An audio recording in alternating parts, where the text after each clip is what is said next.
La gauche française et la collaboration avec les nazis, je pense qu'on a un petit peu oublié cette histoire. On fait volontairement, si vous voulez, de l'oublier. Pourquoi je veux faire cette vidéo?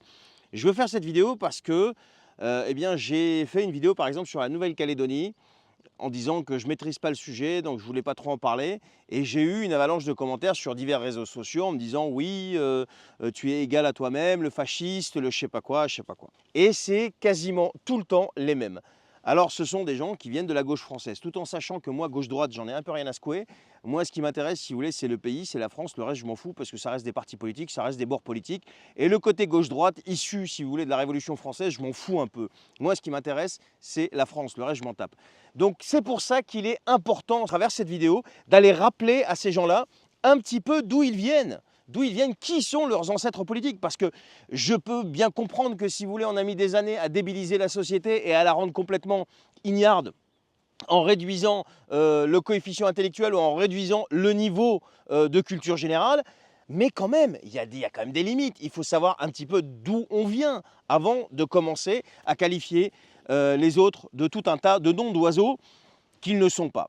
Donc la gauche française et la collaboration avec les nazis, parlons-en. Alors dans cette vidéo, je ne vais pas être long, on va aller à l'essentiel. On va commencer déjà par le contexte historique. Alors comme vous le savez, en juin 1940, eh bien, la France a signé l'armistice avec l'Allemagne nazie et subit une défaite, mais qui est cinglante. Alors le pays, comme tout le monde le sait, se retrouve divisé avec le nord sous occupation allemande et le sud eh bien, sous le régime de ce qu'on a appelé le régime de Vichy. Alors ce fameux régime de Vichy va collaborer activement avec les nazis et va participer à la persécution notamment des Juifs et d'autres groupes minoritaires dans le pays. Et Philippe Pétain, qui lui était un héros de la Première Guerre mondiale, va devenir chef de l'État français après la défaite de 1940.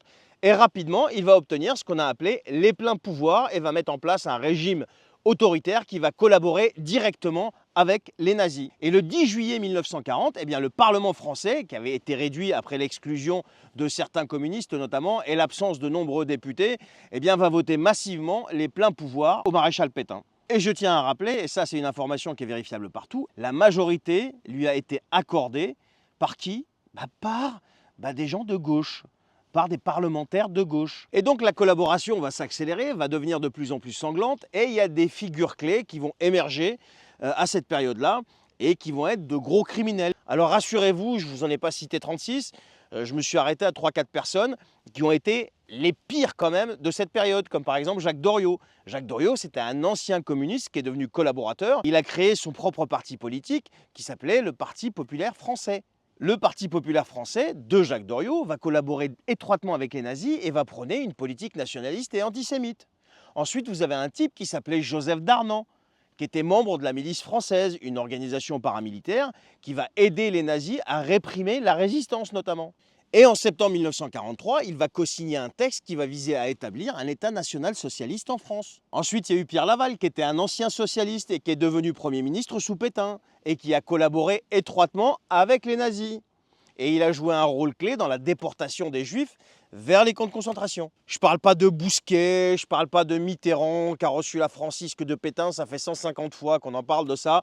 Et Mitterrand d'ailleurs, qui est après parti rejoindre De Gaulle, mais qui après est resté pote, ça ne l'a pas empêché d'être un résistant, etc., mais de rester pote avec Bousquet et toute la clique, quoi. Tu comprends ? Alors c'est pour ça que ça me fait rire quand il vient de faire des reproches, tu vois, à Jean-Marie Le Pen, de son parti, etc., qui a été créé par des nazis, oh là là. Oui, peut-être, mais les gars balayaient aussi un petit peu devant votre porte, vous comprenez? Alors, malgré ces collaborations, il ne faut pas non plus dire n'importe quoi, il est quand même important de souligner que toute la gauche française n'a pas collaboré.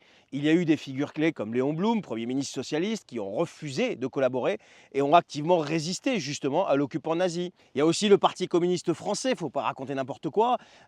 Bien que certains de ses membres aient collaboré, il a aussi, pour une grande partie, joué un rôle clé dans la résistance contre l'occupant nazi. Alors il y a eu forcément des conséquences à cette collaboration parce qu'après la libération, eh bien, la France va mener des procès contre les collabos. Notamment Jacques Doriot et Darnan, Joseph Darnan, sont exécutés, tandis que d'autres comme Pierre Laval sont jugés et exécutés. D'ailleurs, Pierre Laval va écrire à De Gaulle pour l'épargner, mais De Gaulle ne va pas le faire. Et donc cette période va laisser une grande cicatrice et continue d'alimenter aujourd'hui des débats sur la mémoire et la responsabilité historique.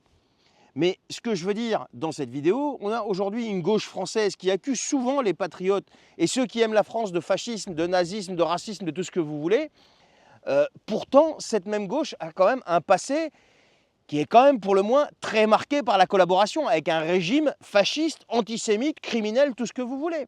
Et à force de s'en prendre plein la gueule à chaque fois qu'on la ramène sur le patriotisme, indépendamment des partis qui, eux, aussi, à mon sens, utilisent ce fameux patriotisme à des fins électorales, comme la gauche utilise le marketing autour du racisme, du fascisme, etc., à des fins électorales, eh bien nous, en tant que patriotes, vrais patriotes, qui aimons notre pays, qui ne dépendons d'aucun parti politique, eh bien on trouve ça dégueulasse de se faire taxer gratuitement de ces mots-là, alors que ceux qui nous taxent de ces mots-là proviennent d'idéologies qui est pour le moins néfaste et criminel. Voilà ce que je voulais vous dire les amis, c'était juste un rappel.